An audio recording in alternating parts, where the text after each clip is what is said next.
and she booked the room under my name. The reservation was under my name, but the voice confirming it wasn't mine. I learned that in the elevator, watching the mirrored ceiling carve me into smaller, shinier versions. "We're all set for check-in, Mr. Hart," the front desk had said when I gave my card. "Your companion called ahead about the wine."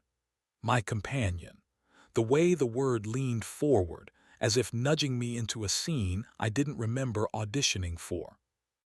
I hadn't called, I hadn't booked anything.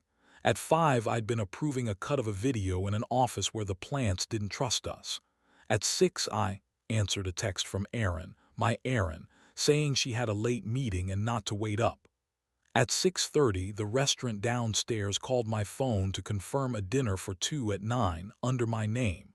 If this was a prank, it was a considerate one.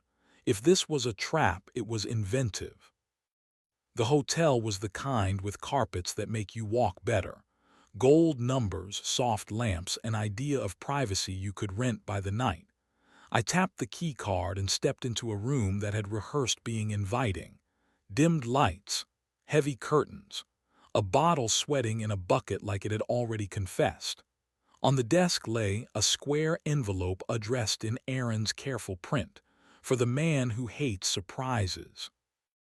Inside, a card with 3 lines. "If you're angry, leave. If you're curious, stay. If you're both, take a shower, then open the closet." I stood there, jaw working silently, trying to choose a version of myself. Anger was easy. It runs downhill. Curiosity is a climbing sport. I went to the bathroom because the card had been very specific and because I am the sort of man who follows instructions when bewildered. The mirror fogged obediently. Steam rewrote me. By the time I dried off, the anger had changed temperature, still there, but with edges I could hold. I opened the closet. Hanging there on a padded hanger was the shirt I loved and never bought for myself because it seemed like a person could be mistaken for their own costume in it. Next to it, a note pinned with one of Erin's tiny gold hairpins. "Wear me. Be generous. Knock at 907. It was too ridiculous. It was too Erin, controlling and playful, the way you arrange flowers in a vase to look like they decided themselves. 100 explanations bordered and blurred. Maybe she'd planned a night to save a week that had been eating us. Maybe she was orchestrating an apology with candles and my favorite shirt, and a number no one understands but us. Maybe the room wasn't for me at all, and I was about to open a door onto the bad version of my face. I put on the shirt.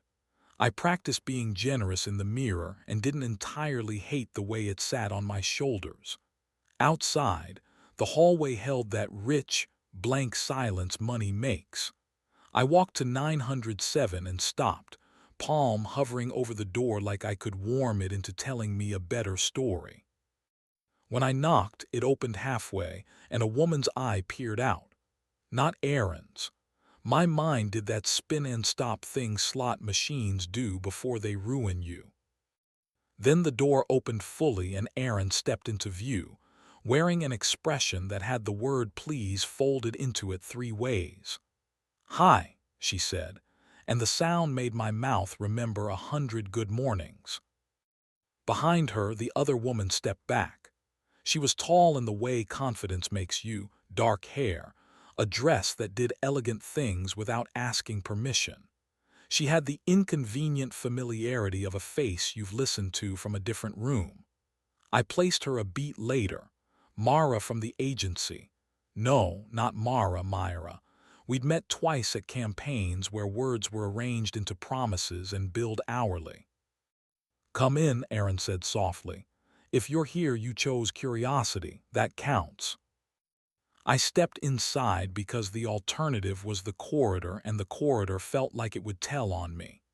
The room had been assembled with a careful hand. Lights low, the city edited into a better version by the window, 2 glasses sweating beside the bucket. It wasn't romantic. It was deliberate. "I don't understand," I said, and the line sounded like I'd rehearsed it, which I had in other rooms with other people. "You will," Aaron said, "or you'll hate me better. Both are cleaner than where we've been living." Myra didn't move toward me. She didn't do anything theatrical. She stood across the room, arms loose by her sides, like someone who's learned that posture can be a peace offering. "Hi," she said again, separate from Aaron's hi. "I'm not here to triangulate you into a corner. I'm here as a shape." Aaron laughed nervously. "A witness," she said, answering my confusion with a worse word. "To what?" I asked. The shirt began to feel like a costume again, but one I could possibly act inside. "To a confession that requires someone else to keep it from sounding like a pitch," Aaron said. "I didn't want you to think I was selling you forgiveness." Myra lifted a hand in a small, calming gesture. "I'm leaving in 5 minutes," she said. "Let me set the table and then I'll vanish." She glanced at me, a professional glance, not intimate, not daring. You know how, when you edit a thing, you stop seeing the seams. I'm good at seeing seams. Aaron asked me to hold the truth up so it looked like itself. It was absurd and also somehow decent. Aaron had always been better at systems than at sudden changes. She had this habit of arranging even our fights into solvable piles. "I've been seeing someone," she said, and the sentence landed more quietly than I'd expected. It didn't explode. It didn't light the drapes. It sat there, a plain object, waiting to be named. "I know," I said before I could stop myself. The phone calls that ended too quickly. The hairpin in the car that wasn't hers. The tone people get when a new version of themselves steps into the room and tries on their mouth. Anger stirred and then, as if embarrassed by its own predictability, sat down. Myra nodded once, like a stage manager ticking a cue. "And she's also here to tell you she doesn't want to keep living like a person whose spine is a story she can't narrate," she said. "She wants to make a choice that you are allowed to be part of." Erin reached for my wrist and stopped, her fingers hovering like birds reconsidering a landing. "I'm sorry," she said. "Not the cheap sorry. The one where I don't ask you to comfort me while I say it." "Who?" I asked, a small question in a big room. "Jonah," she said.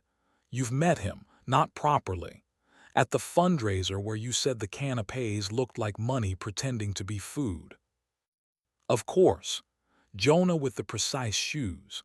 Jonah who, at that fundraiser, had stood a shade too close to Aaron while they talked about a mural as if paint could rescue a city.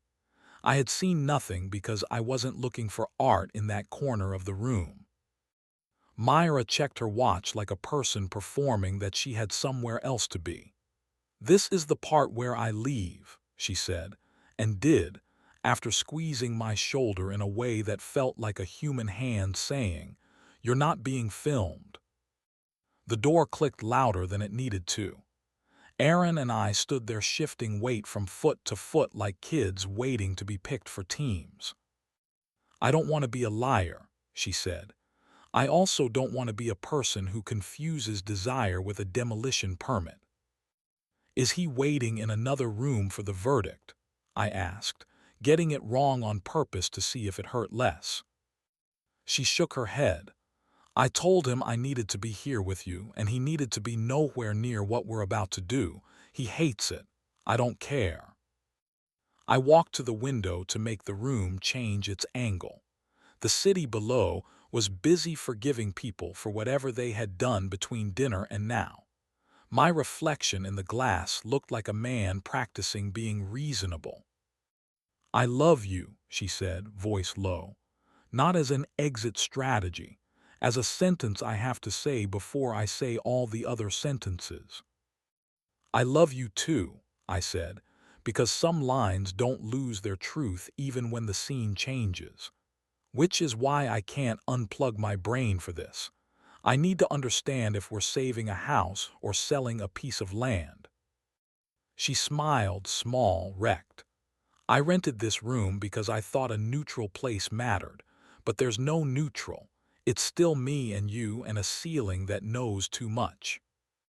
We sat on the foot of the bed like two people who'd gotten here by mistake and were trying to be polite about it. She told me about the first kiss, how it had surprised her by feeling more like a confession than a conquest. I told her about the moment 6 weeks ago when I started sleeping on my back again, because it was easier not to curl toward an emptiness I wasn't brave enough to name. "Do you want to leave me?" I asked finally, because questions deserve verbs. "No," she said, immediate. "But I can't keep two rooms open in my chest. I can't keep walking between them and calling it exercise." "Then we close one," I said, "or both." She reached for my hand then, skin warm, the familiarity of it a kindness and a knife. "I want a month," she said. "You at Liam, me wherever isn't here. No secret check-ins. No just one dinner because he's sad. Therapy, ugly chairs, bad tea. At the end, we choose.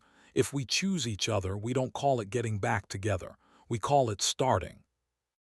A month. The word had the shape of a room you could fill with new furniture and commit to hatting the first week. It wasn't a miracle. It was a plan that kept me from doing something cinematic and dumb.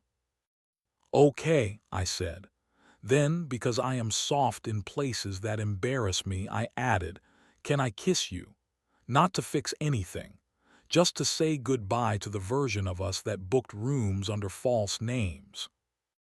She nodded, eyes wet and steady. The kiss was slow and clear, a careful inventory. It was heat without pretending to be fire.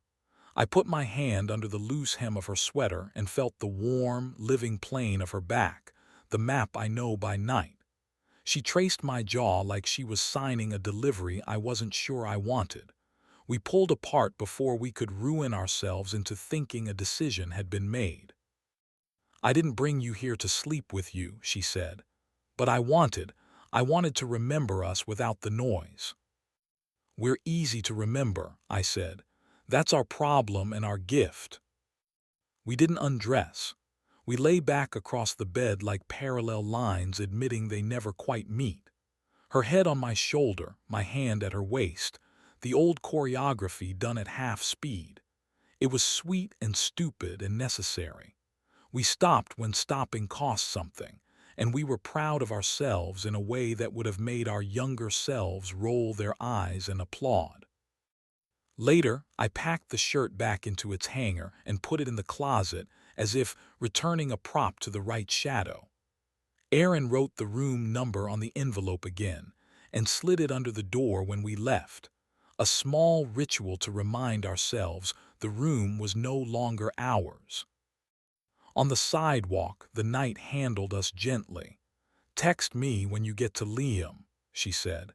"Not because I need to know where you sleep, because I want to know where the person I love is tonight." "I will," I said. "Tell Jonah nothing. Tell him to tell himself whatever keeps him useful and kind." She smiled. "He doesn't need a speech," she said. "He needs a mirror." I walked. The city allowed me to be another person with a bag and an expression like a riddle. Liam opened his door in gym shorts and loyalty. He didn't ask. He made a nest on the couch like we used to when storms knocked out power and we told stories by phone light. In the morning, there was a text from a number not in my phone. "This is Myra, the witness with the bad job title. I won't intrude. But if you ever want to sit on a bench where no one needs your cleverness, I know one." I typed, deleted, typed again, ended with, "Thank you for seeing the seams." Days grew edges. Therapy at 5 on Tuesdays. Coffee with myself in grumpy cups. Aaron and I met once a week in bright places where we didn't know the barista and said heavy things that didn't try to win. Jonah wrote me a single email that was almost insulting in its grace. "I'm stepping away a while, not to be noble, to see if what I want survives not being constantly fed. You don't owe me a reply." I didn't reply. Aaron told me he'd said the same to her and then did it, which somehow made me hate him less. There were nights when I sat on Liam's couch and thought about the far edge of choice in the tender way you touch a bruise to check if it still belongs to you. There were mornings when I woke and didn't immediately count the ways I'd failed to be brave. And then there was a Tuesday when Aaron texted, "Do you want to share a bench? Not a room, not a table, a bench." We met in a park that does a good job pretending it's bigger than it is. We didn't kiss. We did that other intimacy, telling the truth and letting it be insufficient. She said she missed me and also liked talking to herself out loud in an apartment that didn't answer back. I said I missed her and also liked learning which parts of me did not require witness to exist. At the end of the month, we stood in our kitchen and decided. It wasn't cinematic. No strings swelled. No rain auditioned for symbolism. We chose to try. Not to pretend the past was a staging error, not to punish each other by being exemplary for the rest of our lives. We chose to date like people who already know where the laundry is and still want to ask what the other person is reading. We banned grand gestures for a quarter. We legalized boredom. We promised to report every time desire tried to sell itself as destiny. There are elements of erotica in rebuilding that no one markets. The way a hand rests on a shoulder while you chop an onion. The way breath sinks back up while you fall asleep not on purpose. The way a shirt lifts and the warm strip of skin at a waist reintroduces itself like a friend who moved away and came back with better stories. We keep it where daylight approves. We stop while the stopping still feels like teamwork. We leave the room intact and the bed interested in seeing us again tomorrow. If you need a moral, all I have is this. Love is not a courtroom, and apologies are not currency. Sometimes the kindest witness is the person who refuses to turn your story into a closing argument. Sometimes you take a shower in a room you didn't book, put on a shirt you didn't buy, and become a better version of yourself than the script allowed. Sometimes the reservation is under your name, and the life is, too. And sometimes that means you're the one who has to decide whether to stay for dessert. We did eventually. Not in that room, not that night. Weeks later, at a small table neither of us had history with, we ordered the lemon tart with the dumbly adorable spoons because sweetness should be allowed to make a fool of you if it asks nicely. Erin tapped her spoon to mine like a toast to the present tense. I tapped back. The city forgave us, a little. We returned the favor slowly, like people who understand the seams and still decide to wear the garment.